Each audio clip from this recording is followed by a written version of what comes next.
L'Union pour le développement du Congo, UDECO, s'oppose à la mesure du ministère de l'Intérieur, suspendant les activités de l'Assemblée provinciale du Congo central.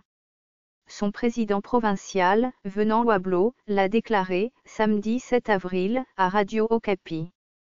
La veille, le vice-premier ministre et ministre de l'Intérieur, Henri Mauve, avait suspendu toutes les plénières à l'Assemblée provinciale du Congo central après des incidents survenus le 30 mars, à l'ouverture de la session parlementaire. Nous ne sommes pas d'accord par rapport à cette mesure. Nous avons été invités à l'ouverture de la session de l'Assemblée provinciale du Congo central et nous avons assisté à tous les scénarios et nous savons qui était à l'avant-plan, a indiqué Venant Wablo. Il dénonçait, d'après lui, 2 poids 2 mesures dans cette décision du vice-premier ministre et ministre de l'Intérieur. S'il y a effectivement un conflit entre l'Assemblée provinciale et le gouvernement provincial, il a fallu suspendre les 2 institutions. Suspendre l'Assemblée et laisser fonctionner le gouvernement provincial, c'est 2 poids, 2 mesures, a-t-il fait savoir. Venant Wablo a invité le parti présidentiel, le PPRD, par le canal de son ministre de l'Intérieur devrait trouver des décisions, qui vont arranger les problèmes de tout le monde. Meilleure décision.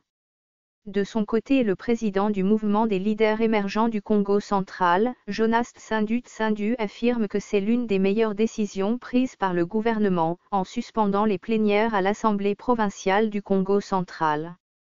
C'est l'une des meilleures décisions que ce gouvernement a prises pendant toute cette année, et même depuis 2015. Je ne m'entends pas la suspension, je voulais même qu'on ferme l'Assemblée provinciale d'autant plus que la population n'en a pas profité, a déclaré Jonas Tsindu. Selon lui, les députés provinciaux ont fait 10 ans de mandat, sans que le peuple ne soit bénéficiaire de leur travail. Il a ainsi proposé que leurs émoluments soient affectés aux travaux profitables à toute la communauté. Je crois qu'on doit fermer cette assemblée provinciale et orienter les fonds pour l'aménagement des routes des dessertes agricoles, et le peuple se retrouvera, a dit Jonas Tsindu. Des échauffourées ont opposé le 30 mars les policiers à un groupe de jeunes lors de l'ouverture de la session de mars à l'Assemblée provinciale du Congo central. La police a refusé l'accès dans l'organe délibérant à certains jeunes qui portaient des effigies du PPRD. Elle a aussi empêché aux délinquants appelés Kuluna d'accéder dans l'hémicycle de la province. Après le refus de la police de les faire entrer, ces jeunes ont attaqué l'Assemblée provinciale avec des machettes et des pierres et ont giflé le sous-officier de la police. Ils ont ensuite cassé des vitres du bâtiment administratif de l'Assemblée provinciale et des véhicules des députés et autres autorités trouvées sur place.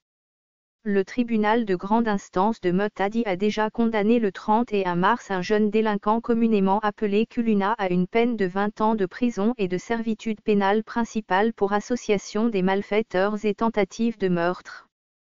Les enquêtes se poursuivent. Ce fichier audio a été créé par Panopre Basic, vous pouvez le télécharger sur www.panopre.com.